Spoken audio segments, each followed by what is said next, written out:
This podcast encourages and empowers you to create your own unique real story, develop your own unique real statement, and discover your own unique real self. The power is yours.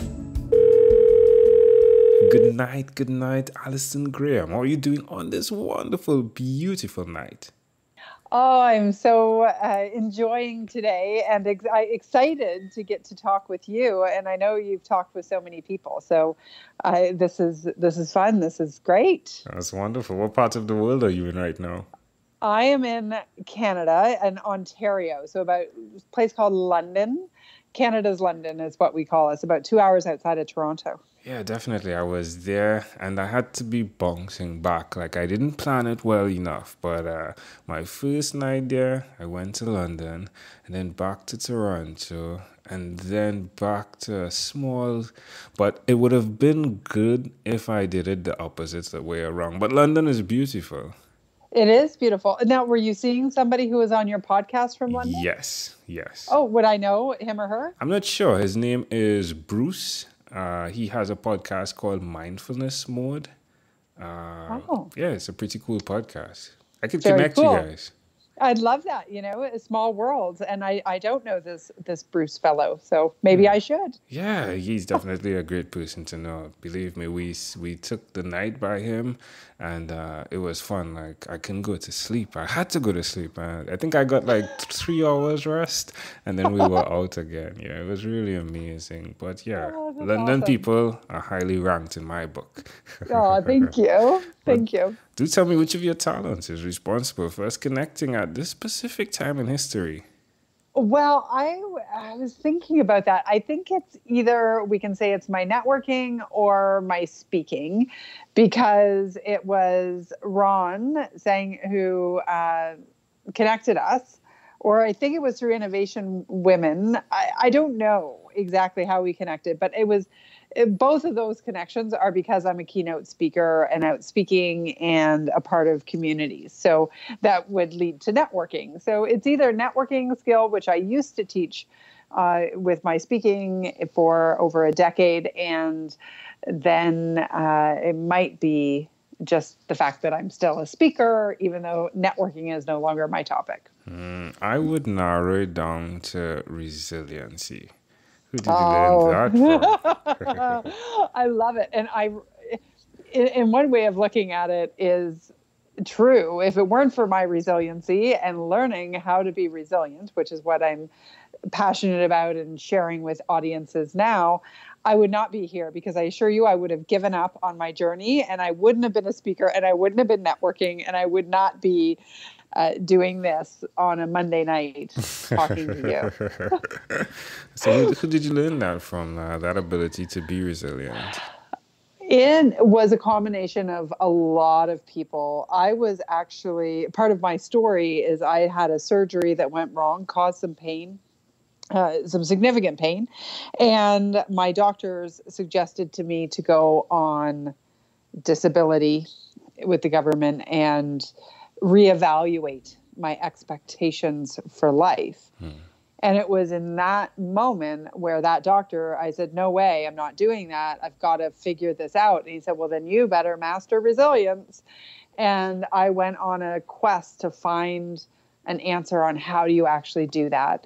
And so there were, books. I've always read self-help books and personal development. So hundreds of books and authors who I just have so much gratitude for, that they stepped out and they shared their stories or their experiences. And then I have a whole handful of, my inner circle. My mom stepped up to help me out in those worst times. And I have Dr. T, like, there's just so many people. And I think that is so important. When we're learning a skill, we can't learn it from one person. We need to learn it from a combination of a lot of people so that we can take their advice and mull it around and figure out what's the best advice that works for us in our situation and our personality. Yeah, I love how you said that. Definitely, I think some of the advice I have gotten in life sometimes apply to seasons as well, right? Like sometimes today one person helps, and then it's amazing how that same advice carries through time. Now you are also a podcaster, right? So tell us about that, please. I launched the Resiliency Ninja podcast, and I do an interview with a guest, not dissimilar to what you do, on Tuesdays. And on Fridays are what I call Facha Fridays. Sweet. And Facha is the noise a Resiliency Ninja makes when they're, swatting challenges out of the way. So it's kind of just became this thing. I said it on TV once, and the host picked up on it, and then it stuck. So, facha. Facha. Love it. That's wonderful. So where's the best place for someone that is listening to connect with you? Well, of course, your favorite podcast player works at the Resiliency Ninja with Allison Graham, and r-ninja.com is my website, and Allison D. Graham on all of the social medias. But truthfully, I'm using LinkedIn the most these days. What about you? Are you using different? Yes, I am. LinkedIn is definitely my go-to. Usually, like in 2016, when I set out for this goal, I think we used Facebook and emails. And the second year, we did more LinkedIn. And now I think I can say 80% LinkedIn. Yeah. Isn't that great to see the growth for LinkedIn? Yeah, LinkedIn is great too. It's a great filter in creating conversations because, so much of the information is, again, filtered as well, right? So it narrows down the conversation to some level. Tell me one other thing that you've done consistently over the last 3 years, please. I have interrupted my negative self-talk, or as I call it, the internal messenger of BS. And so and I even did it today because these are habits that we get into early in our life where we'll say things and we'll use strong, absolute words that aren't actually accurate, but then they dramatize the challenge that you're going through. So I'll say something like, everything is going terribly. Well, no, not everything is going terribly. My, MacBook Pro may have blown up today and cost me $3,000 if I choose to get a new one because they can't seem to fix it. But, that's not everything going wrong. And so these absolute words, and when I've coached clients, one of the things I'll say is usually we all have one or two words that we use to describe ourselves that are inaccurate. So for me, it was lazy, idiot, how embarrassing, an embarrassment.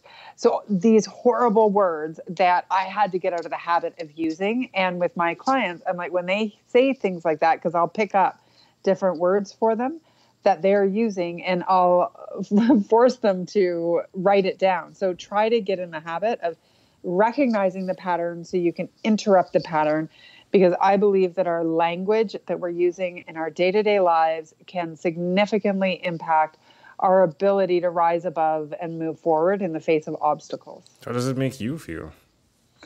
Well, it makes you feel awful, but I think what happens is when you're doing it, when you're being hard on yourself and saying bad things, I think it makes you numb out, or if you believe it, it can feel gut-wrenchingly horrible and all of those things. And even if you don't necessarily believe it, saying it can make you feel bad. What I've found in interrupting that pattern and consistently doing it and always reminding myself when things get tough to do that is that it feels very empowering.